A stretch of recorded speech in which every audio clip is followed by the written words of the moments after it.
A pretty cool trip for 18, 19, 20-year-old guys to be making. Talk about, I guess, what you hope to accomplish with the trip to Italy. Well, it's a cool trip for all of us. We're really excited about it. I think what it allows us to do is begin to develop our identity as a team. Each team kind of takes on its own personality. And I think this year's team will begin to develop a personality on this trip. You'll see guys become leaders. I think it'll be interesting for us to spend more time with our guys in a little bit more of a laid-back setting. Certainly the historical aspect of it, what we can learn from that is going to be great. It'll just be a great bonding time for us. In terms of basketball, we'll try a few new things. We'll pressure a little bit more up the court, try to play a lot of guys, but we certainly want to try to win, and we're getting better not only through the trip itself, but through these 10 practices. So I think it's going to be a really good trip for us. It's a lot of fun. Can you talk about the timing of this trip? I know that it's important sometimes to do these sort of trips when you have, I guess, a little bit younger team. Yeah, we kind of decided that this would be the year that we would try to do this a couple years back, knowing that we wouldn't have any seniors and that a team would really benefit from a trip like this. Is one where you're kind of looking for leadership. We're trying to get some more experience from different players, guys like Landry Noko who haven't played a lot, that will get to play 25, 30 minutes a game in these games over here, and so he'll gain great experience. Josh Smith. It's just going to be a really good experience on the court, especially for the young guys that haven't played as much. And so we knew with a young team that this would be the perfect time for it, and that's why we're playing on the court. Fred, what was it like when you got these guys on the court last week? Was it like, all right, they've done what they needed to do over the summer, or we've got some work ahead? Well, we certainly have some work ahead of us, but I think our guys have had a really good spring and summer. Our guys have worked at it. We've been working with them for quite some time here, and it's just different to have them in a practice setting where you're now trying to implement more basketball game-like things instead of just individual skill development. So I'm really pleased with where our guys are. I think we've had a good summer, but there's still a long way to go in terms of understanding how we want to play. How do the young guys fit in, guys like Patrick? Yeah, they're doing fine. Physically it's more difficult than they realize, and they're adjusting to that part of it quickly. But Patrick can make shots. He's a shooter. He certainly shoots when he's open and sometimes shoots when he's guarded. But the good thing is he makes a lot of shots. I really like Austin. I think he's going to be a good player. I think it might take a little time because of strength, but he has a good feel. He has a really first quick step that helps him get by people. I think when he gets stronger, he's going to be able to guard because of his length. So I really see great potential in him.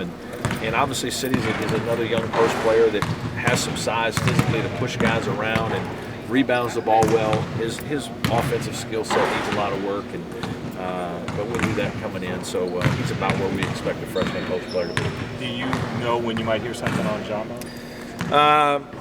It's doubtful. It doesn't look like he's going to be able to go to Italy because he wasn't here for class. He's got to pass some class to do that. But I think it's a matter of 48, 72 hours before he's going to be admitted and everything's fine for August. So, we're excited about that. We were hopeful that, we would have all these guys and that we would have Blossom game healthy and that we'd be able to take our full team over there. So there's been a few setbacks, but at the end of the day, when we get back in August from the trip, we'll have everybody be able to quickly get into what we need to do. Is City good to go for the trip, or is he still waiting? Still kind of waiting on some things for that, too. It's probably the next 72 hours, you know that for sure. What is it about having Devin and Jerron back, coupled with the 4 freshmen, that creates a sort of sense of newness or a new life in the program? Well, I think there's a lot of newness, really, to be honest with you. No offense to Devin and Milt, but it's a different, because of the age difference. There was such an age difference last year that there was almost a little bit of I don't want to say 2 different teams. It wasn't that drastic, but it was hard for those guys to hang out off the court. It was more difficult for everybody to be as tight. You had some older guys that had friendships with the older guys that were here, and maybe the new guys were so young. It was a tough year for those guys and for everybody to manage it. This year, I think everybody's a little closer in age. There's kind of an understanding. This feels like a new year, a new situation, kind of a new generation of Clemson basketball in some ways, and I think they feel that. So there's a real closeness with the guys that is kind of refreshing and fun. And I think this trip is part of that too, because we are going on this trip because we're going to play some games right away. Our guys feel this urgency to kind of get together and bond and really try to have a good experience. Because of the team's youth, does it make sense that this group can create an identity not just for 1 year, but for a couple Yeah, I years? think that's what the hope is, that obviously this is a group that stays together for a couple years, and you begin to have a little bit of an identity that you can hang your hat on. You can this is how we do things at Clemson. It's kind of been a little start-stop just because of some changes in years with players. And last year was difficult just because we had so many young guys, 11 freshmen, sophomores, and really not enough upperclassmen. But I think over the next couple of years, you're going to see some guys that have been around a while, and so there'll be some experiences from this trip that certainly will lead to identity and personality for the future. Absolutely. Coach, is there anything about playing a European-style team that you can work on more than just in a scrimmage? Well, yeah, absolutely. I think that the 24-second shot clock, we're already using it. We've used it a little bit with our guys this summer. You have to think quicker. You've got to be a playmaker. There's not enough time to just kind of move the ball late in the clock. You've got to figure out how to make a play for yourself or someone else. So I think that could be good. Learning how to play a little bit faster, managing a clock situation could be better. So I do think there are a few things with the FIBA rules that will help our guys as we get into the season. Never been to Europe before? No, never have. Never been overseas. Really looking forward to it. And I told our guys this is a heck of an opportunity, a heck of an experience. They're 18, 19 years old. It took me to 44 before I get to make my first trip overseas. So it doesn't happen often. I want them to appreciate it, and I really do think they will. There is sort of some international flavor on the roster. Any idea sort of how many guys have been out of the country before? You know what? We haven't talked about all that. I'm sure as we get a little bit closer here, we're just kind of getting back off the road and trying to get into the basketball part. But as we kind of get closer to the trip, I think a lot of things will start coming out. And I know there's not very many guys that have certainly been abroad. Our foreign guys have. So we're really looking forward to the bonding issue of it and just the time together. I think it's going to be really good. Does Tanner talk to the guys about that experience? You know what? A little bit. He's been back and forth some this summer, been in and out for a good bit, played some pickup with our guys, and I know he's talked to them about playing in Europe and how much he's enjoyed it and what he likes and those kinds of things. And Andre's been here as well, Andre Young. So we've had a couple of those guys in through the summer to play with our guys and spend time. And I know that our guys have been, inquisitive about what it's like, and those guys certainly had good experiences. And fortunately, have signed on with new clubs and are going to be going back over next year. Brett, how much fun is this actually having practice in late July? I mean, it's not something that happens. You know what? It's kind of a nice change up. I do, think you have to be careful. I've talked to a lot of coaches that have taken teams to Europe, and there certainly are some teams that are greatly benefited. Usually the ones that are young, but there have also been some teams where the trip has been difficult for them during the season because they haven't been able to manage the time. Guys are really worn down from the trip. It feels like your season starts in August. You're trying to get to March. It's a long year, so I think we've got to be very careful.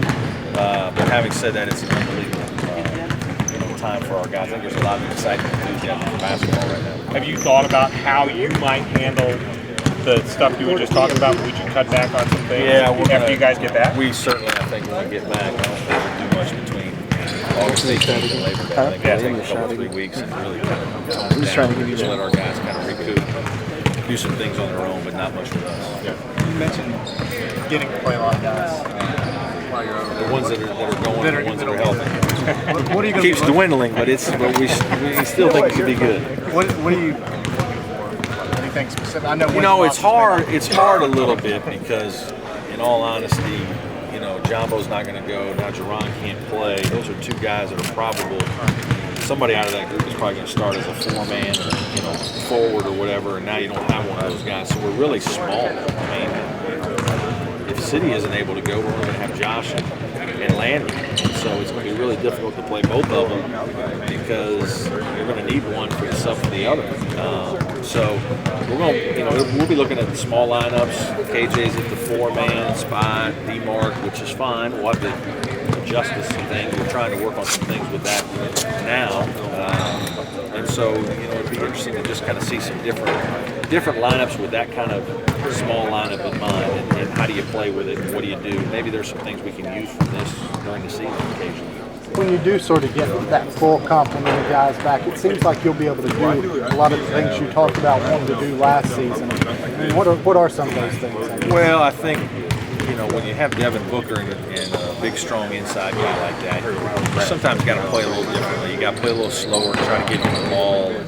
And we had to run a few more set plays last year. And don't really love doing that all the time. I like to play with more flow. I like our offense to just keep rolling in possession instead of stopping and looking over. Now, certainly on dead balls and things, you're always going to call some plays.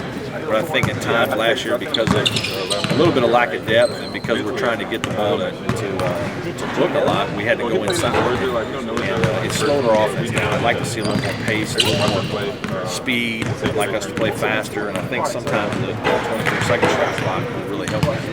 Jerron seemed pretty optimistic. He'll be ready to go for the season. Yeah, I think so. So far, knock wood, everything's been good. There was a time back then when we thought he was going to be fine, in the spring, and it didn't work out. So we're always a little careful.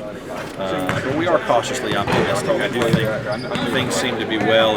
He doesn't seem to be feeling any pain. He's slowly doing some things that are starting to get him going a little bit. He seems very good. The best thing about Brownell is he has an unbelievable attitude. He's one of those positive guys that you can coach. People don't realize how hard of the last 16, 18 months that kid has had, and for him to have the same positive outlook, I mean, he's a joy to be around. He brings energy to our practices just by being on the side in the locker room. So I really am hopeful that he's going to get healthy because I think our fans will really enjoy watching it. Good progress on Devin as well. Devin Yes, Coleman. he's doing better. He's pretty close to 100% right now, and shooting the ball well. I think it's one of the things I was really upset about last year at the end when Devin started shooting the ball really well last spring and summer. He's a much better shooter than his freshman year stats, which is fine. That's typical of some freshmen that don't adjust as well. But he's a much better shooter. He's a guy that shoots the ball really well right now, and I think he'll add a lot to our team just being able to come in and shoot. When a guy's been out, as Jaron has, for over a year, and then he does get cleared to return to practice, how long does it take for his rhythm? It's hard. I think that's the part that we all have to be a little understanding of. Not only just his rhythm, because having been out for a year and a half, it's not going to be there. But then also, there's going to be a fear of playing with a broken leg, playing, on a leg that you haven't played on, and feel comfortable with it, and try to make the plays and not be thinking about it and worrying about injuries. So I think there'll be some time it'll take for him to feel really comfortable with it. But I do think he's the kind of guy that has proven that he'll play through some pain, and he'll play and fight and do what it is. He won't make excuses. So I think as coaches, it's more our job to understand that and not put too much pressure on it. Can you go into detail what's going on in this city? Well, there's some I-20 stuff. It's How long? yeah, right. It is. It's just things that are really out of our control. It's not in the university's control. It's not eligibility stuff for either kid. So